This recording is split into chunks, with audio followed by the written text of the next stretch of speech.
Let's welcome to the stage Bob, Sima, Shannon Plummer.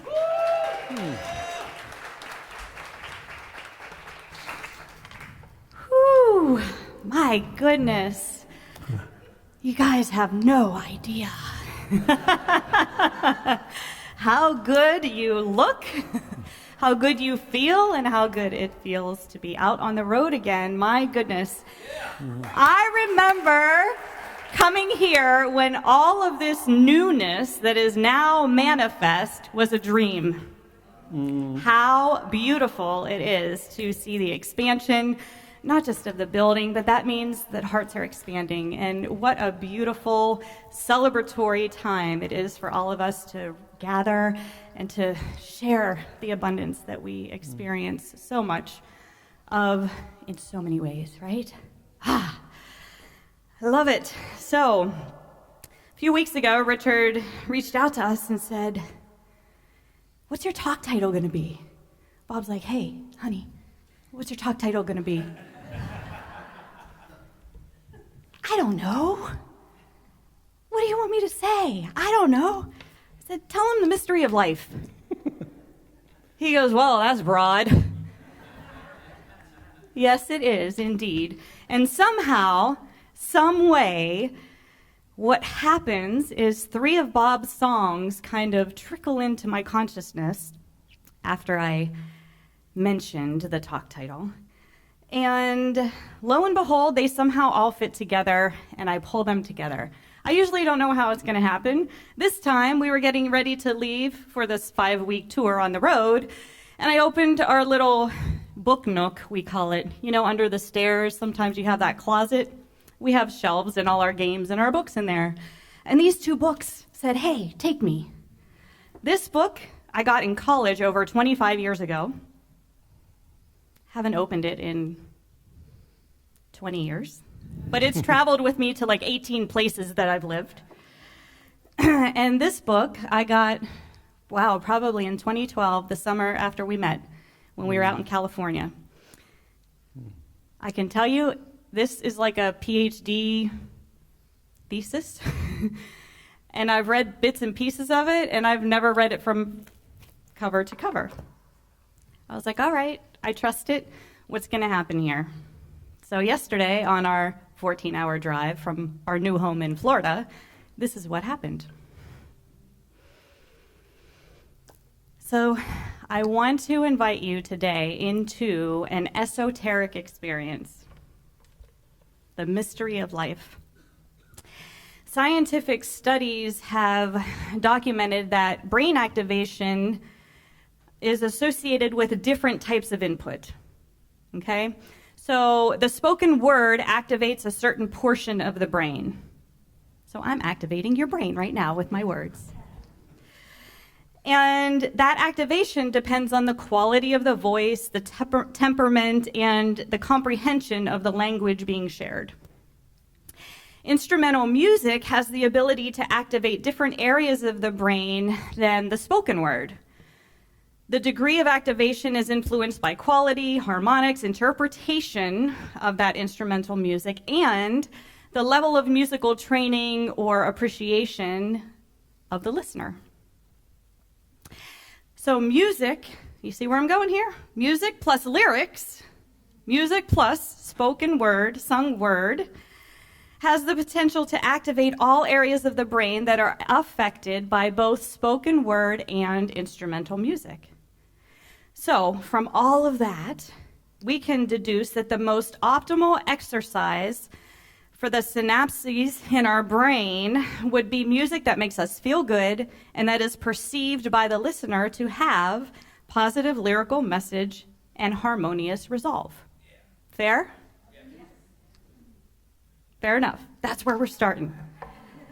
So again, I want to invite you into an esoteric experience. What is esoteric? I'm going to give you the good old Webster definition of esoteric. Restricted to or intended for an enlightened or initiated minority, especially because of abstruseness or obscurity. That's pretty serious stuff. Another definition, difficult to understand, abstruse. Not openly admitted or private. Okay? So I started. I want to invite you into an esoteric experience, an initiation, a private experience. Okay? One that you might have a hard time understanding. This is not going to require intellect, but an opening of the mind. It's not going to require comparison to somebody else's esoteric experience, but surrendering into your own.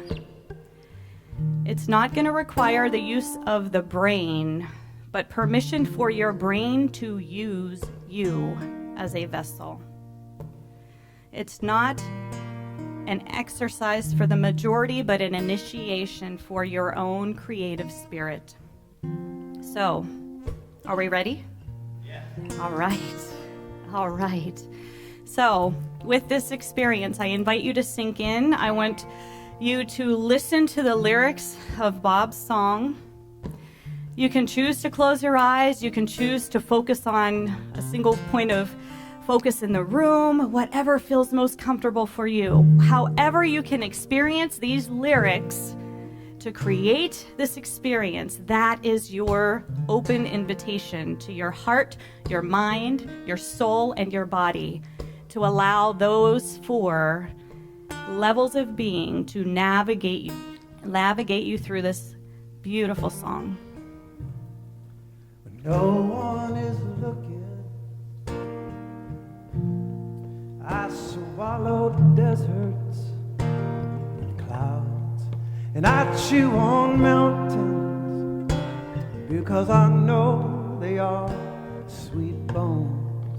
When no one is looking, I sip from the cool summer sky and I savor the blue and the colors of my eyes. When no one is looking, I want to kiss God. When no one is looking,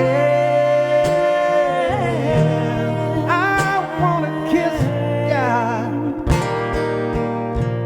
So I lift up my own hand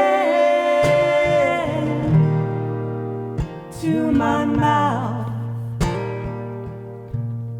when no one is looking.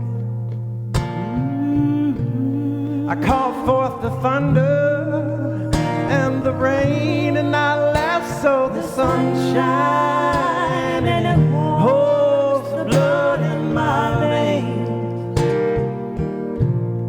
When no one is looking, I talk with the flowers and the trees, and I tell them my secrets, and they listen to me. When no one is looking at me, what is looking through me can see, and I feel everything it feels me. When I'm all alone in my own sweet own, I can hear the silence calling me home. Yeah.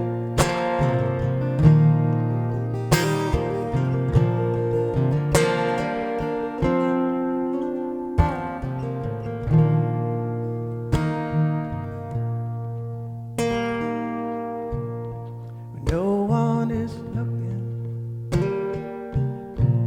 I blow off the dust from the Milky Way, and I polish off the stars, and the dust on my fingers is my own. When no one is looking, I paint smiles on faces with frowns, and I swipe a little lift from a joyful child she's holding my hand. No one is looking. I breathe in with you and I feel sweet relief, and I hold the mystery closer than I hold my beliefs. Yeah, I hold the mystery closer than I hold my beliefs. When no one is looking, I wanna kiss God. When no one is looking, I wanna kiss God. So I lift up my own hand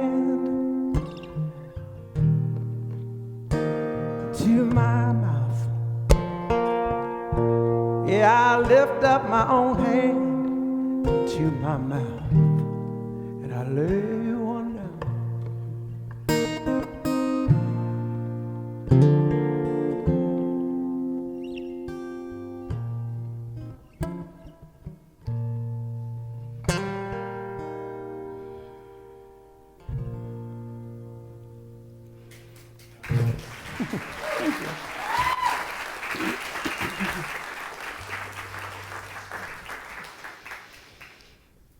What imagery? So, it's interesting because everybody had an esoteric experience, right? Unique, one of a kind, all your own, private. Initiated. So, were you inspired to connect to some personal experiences of your life that related to the lyrics of the song? Maybe. Were you able to create new imagery using those lyrics as the foundation that created those thought patterns? Maybe you found yourself in some extraordinary visual adventure as the lyrics became the words of the story, and you were that main character of that story, and the music helped you turn the page. I hold the mystery closer than I hold my beliefs. I hold the mystery closer than I hold my beliefs.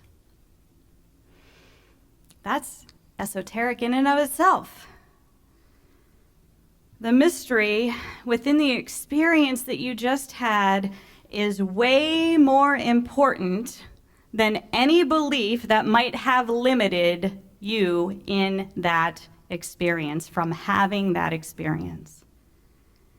That song was, as Bob often says, created out of thin air. I'm sure Richard can appreciate that. Created out of thin air. It was composed into an arrangement that can be reproduced at will, usually. Sometimes. And repeatedly manifests through a guitar and vocal cords. Yet, a listener can experience it within themselves, and that experience appears to birth full circle out of thin air. So, in this book, The Transcendent Unity of Religions, there's an excerpt that says, we recall a passage in the Quran in which Abraham asks God to show him how he raises the dead.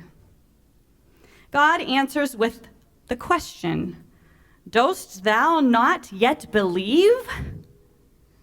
Abraham answers, indeed, I believe. But I ask this that my heart may be appeased.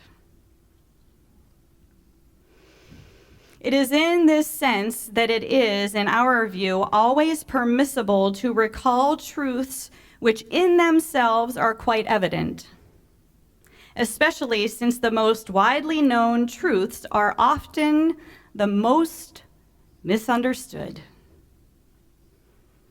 I hold the mystery closer than I hold my beliefs.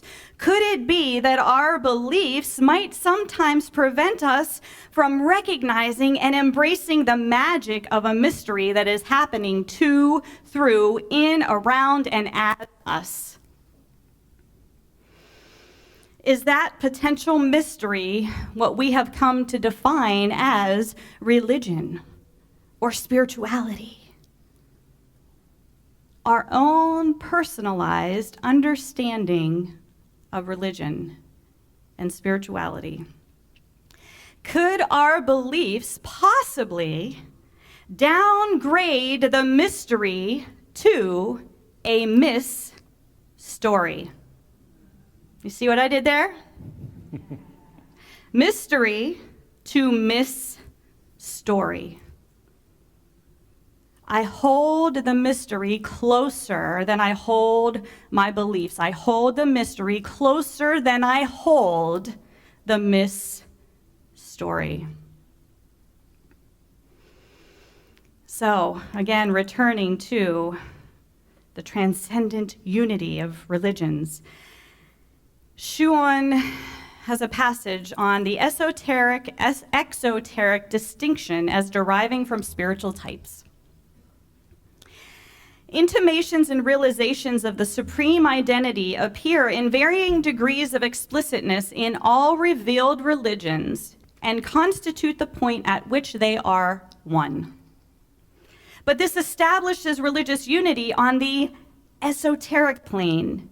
It is hidden and secret, not because those who know will not tell, but because the truth to which they are privy is buried so deep in the human composite that they cannot communicate it. Not in any way the majority will find convincing. As the intellect undercuts the world of distinctions from the standpoint of discriminating perception that divides into subject and object, it appears non-existent. Unity appears non-existent. So the issue of unity and diversity in religion is converted into one of the spiritual types, esoteric and exoteric. The esoteric minority consists of men and women who realize that they have their roots in the absolute. Either they experience the identification directly, or, failing this, they stand within earshot of its claim. Something within them senses that the claim is true, even if they cannot validate it completely. The exoteric majority is composed of the remainder of mankind for whom this way of talking about religion is sterile, if not unintelligible. Yeah. Doctoral thesis, I'm telling you. That's some serious stuff right there. So, the definition of exoteric, not confined to an inner circle of disciples or initiates. Comprehensible to or suited to the public. Popular. Of or relating to the outside, external. So, we had our esoteric experience, and we want to shift to the external influencers and influences that threaten our ability to trust the mystery rather than the mis-story. So, I want to invite you into a meditation. For this one, if you are comfortable, I would like you to feel comfortable in your chair, whatever that looks like to you. It doesn't have to be right and perfect for somebody else. It just has to be right and perfect for you. I do invite you to lower your eyelids, soften your gaze. If you're comfortable, fully close your eyes. Connect to the breath. Play with your breath.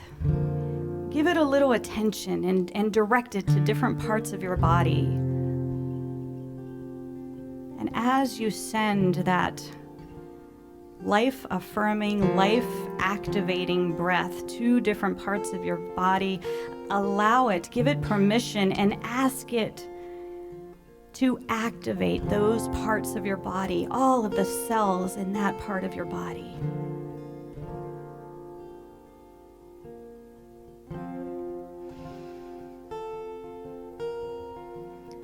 Ask your cells to wake up, to come alive.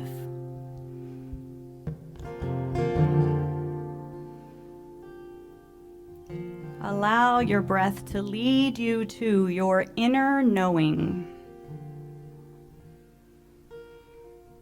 Maybe that inner knowing has been hidden or buried in the human composite, as Shaman says. Find that knowing that is calling to you. Ask your breath to show you the mystery within. Ask your breath to dissolve the mystery.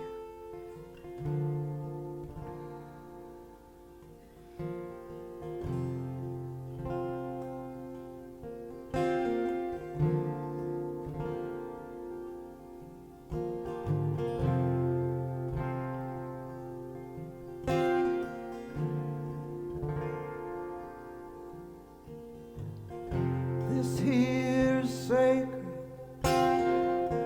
This here is pure. This here is what every soul is thirsty for.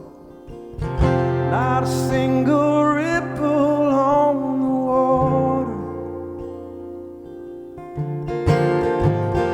Not a single cloud moving across the sky.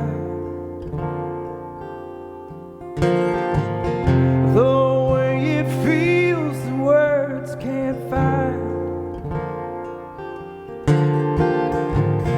But it's written in every single soul on the inside.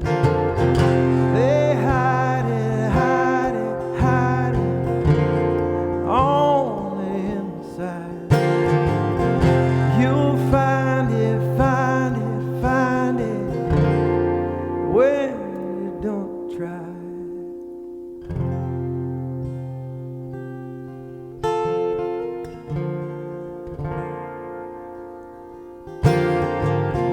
This here is perfect. This is what's really real. This here is what every heart aches to feel. When the stillness reaches out from the Father. When the silence speaks through the mother. You can see the thread that runs right through. And suddenly you feel everything looking right back at you. They hide it, hide it, hide it on the inside. You'll find it, find it, find it when you don't try. They hide it, hide it, hide it on the inside. You'll find it, find it, find it when you don't try. What you were looking for.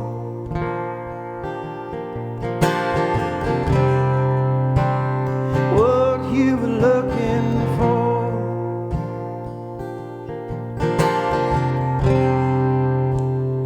What you were looking for is what is looking.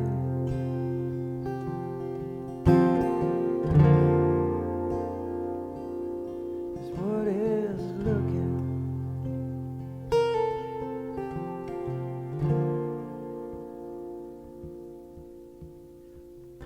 sinking deeper down into this moment. The only one there ever is.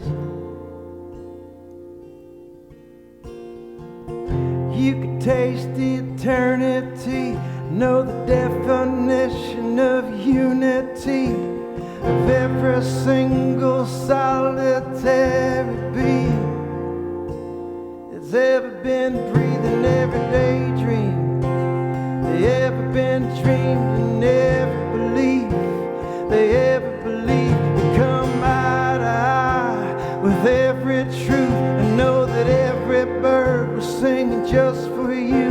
In the blink of an eye your whole life abused, and every hand you ever held was right there with you.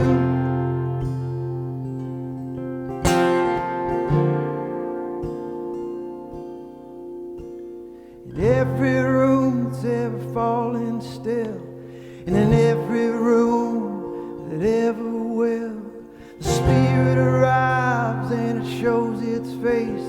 It comes alive and you can taste its grace, but they hide it, hide it, hide it on the inside. But you'll find it, find it, find it when you don't try. What you were looking for,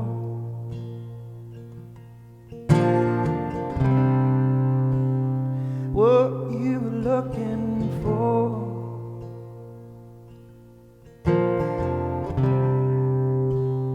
what you were looking for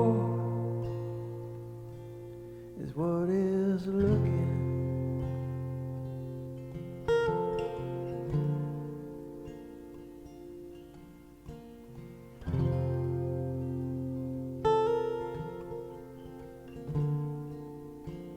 Stay in that space. Stay in that beautiful space.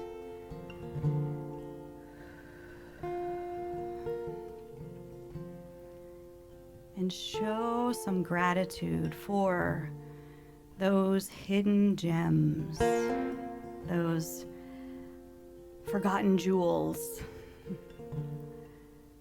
those uncovered treasures that you hold on the inside.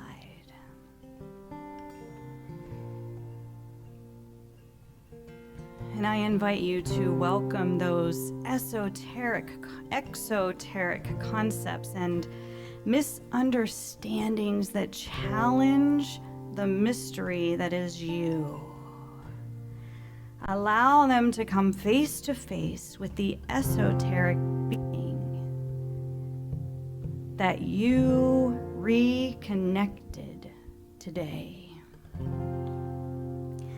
Allow them to see and share in each other's truths. Allow them to feel each other's purpose.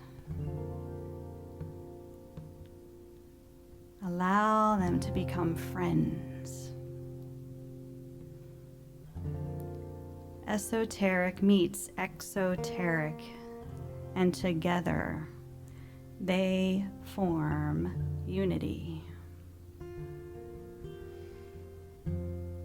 And always, I recommend a bow of reverence and whispering or saying in your mind, thank you, thank you, thank you. I invite you to reconnect to your breath. Feel that sense of kinship with the all that is, the all that is you, the all that is the mystery of you. And follow your breath as it leads you back into your physical surroundings. It leads you back into the chair, leads you back into the room. And as you are comfortable opening your eyes,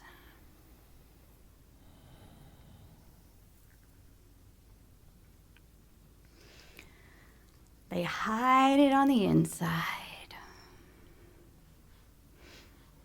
You'll find it when you don't try. The mystery, the missed story. So, 20 years of sitting on the shelf, I opened up to the introduction and I said, wow, well, isn't that the perfect complement to what we just experienced? So, in Diane Morgan's words from The Best Guide to Eastern Philosophy and Religion, subtitled, Whether You're a Believer, a Seeker, or Just Inquisitive, this guide is for you. I got this because I took a world religion class in college. That's why I actually got this book. So the intro, it definitely explains the esoteric and exoteric and the constant challenge we have with those two things in this global culture that we experience. And they mirror every truth and question that we feel within us and that we ask most often internally. And if we're really lucky, we have the gift of somebody that we can ask the questions to and have a beautiful dialogue and discussion about those esoteric concepts that butt up against these exoteric myth-stories. Most Western traditions, such as Judaism, Christianity, and Islam, see the absolute as transcendent, beyond, and other. Most Eastern traditions, on the other hand, envision it as immanent, within, and ultimately identical with the seeker. Western religion conceives the ultimate as God, and the goal of most people practicing the Western tradition is to know God, obey God, and form a loving and vital relationship with God. God is a person. Eastern thought tends to be non-theistic. It sees the ultimate as something transpersonal, and the goals of its practitioners are awareness and unity. So in Western thought, the divine is a person. In Eastern thought, every person is ultimately divine. In the West, time is often compared to a swift-running river. It flows in one direction, towards eternity. This viewpoint makes us look at eternity in a one-sided way. Eternity lies in the future. It's something that awaits us. Although many Westerners spend a considerable amount of time contemplating a life after death, life before birth is often left out of the equation. In the East, however, time is more aptly compared to a great primeval ocean, always existing, totally surrounding us.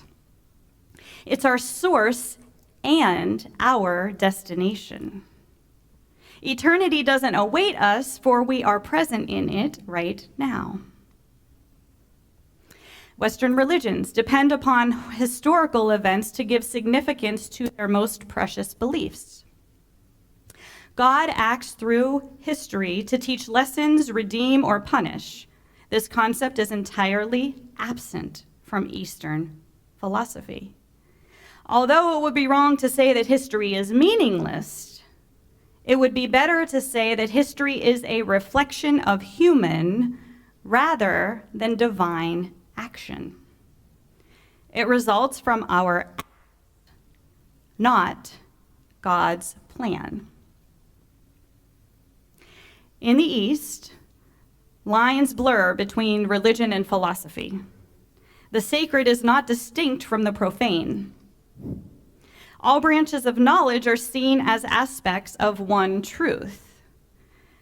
To Westerners who tend to think in terms of categorization, definitions, and labels, this is a strange, even annoying state of affairs. Only when the West stops insisting the East use a Western perspective can Westerners hope to understand Eastern religions.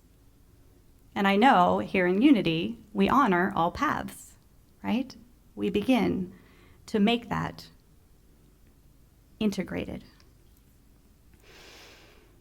In every religious tradition, there is a difference between popular belief and scholarly formulation.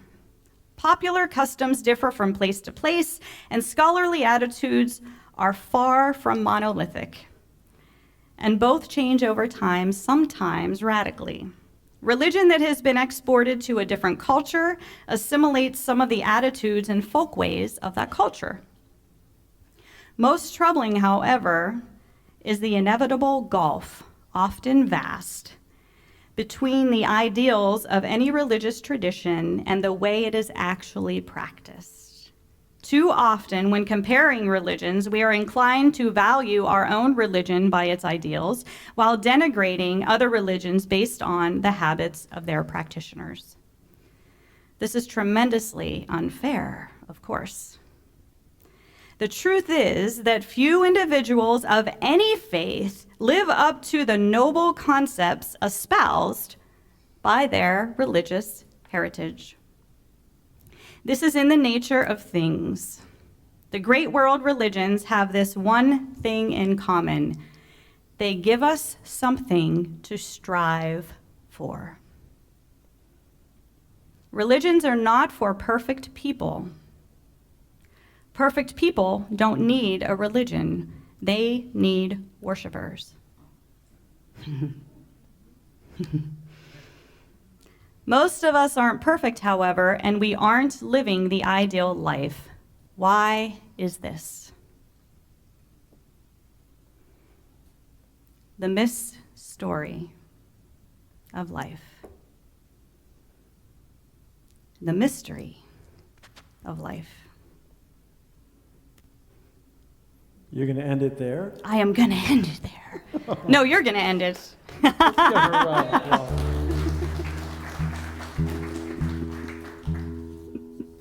Well, the thing is, I knew she was going to end it there, but I just wanted to say that because she was reading some of this to me in the car, and I was trying to stay awake.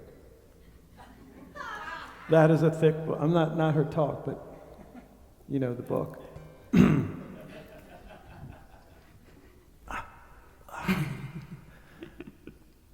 And so words are important, right? They are the building blocks of thoughts. A word is the construct of a thought. Everything that I do is about words. Everything. But I just put it into this. And as I'm listening to this beautiful use of the language just spoken to me, it brings me to the same feeling that I get all the time, which was Wayne Dyer saying, sell your cleverness, purchase bewilderment. So if y'all wonder why I look so bewildered all the time, because I'm following Wayne Dyer. And so this is a biographical song that has way too many words in it. I'll just leave it at that. I won't lie, I love to cry. I got a raging river inside, but my mind doesn't know when to let my heart go, and my soul won't let me hide. I'm a dreamer, I'm kind of lazy, but I call my crazy crazy. I'm a wreck, I'm a holy, holy mess, but I'm sacredly awake. And I'm not here because it's home. I'm not lost and I know I'm not alone, because I see it in your eyes and I see it in the stars and I see it everywhere, that the same thing that pains me, well, it's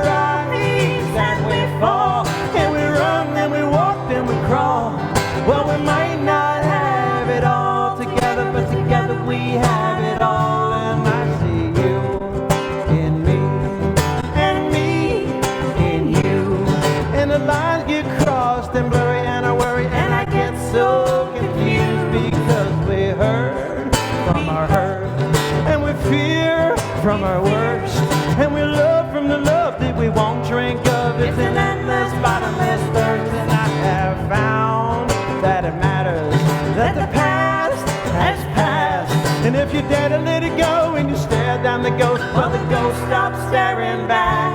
And the same thing that pains me, well, it pains you. What if we are everything and we're nothing?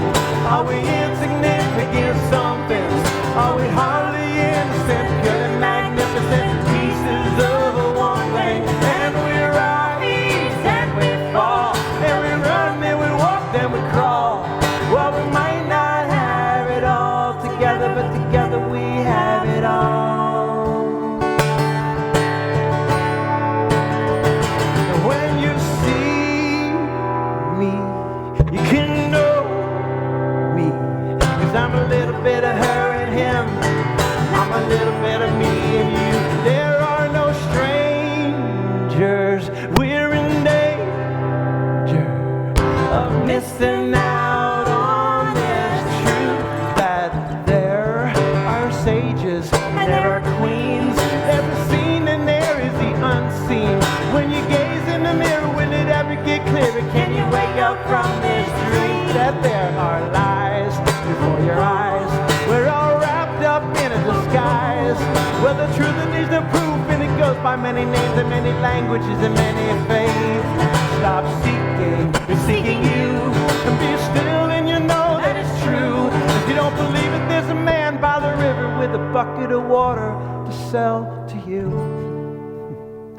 And the same thing that pains me, well, it pains you. What if we are everything and we're nothing? Are we insignificant somethings? Are we hardly innocent, purely magnificent pieces of one thing? And we rise and we fall, and we run and we walk and we crawl. Well, we might not have it all together, but together we have it all.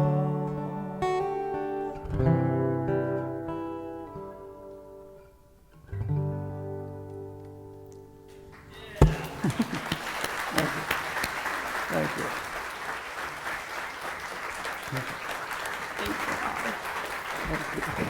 Thank you. Thank you.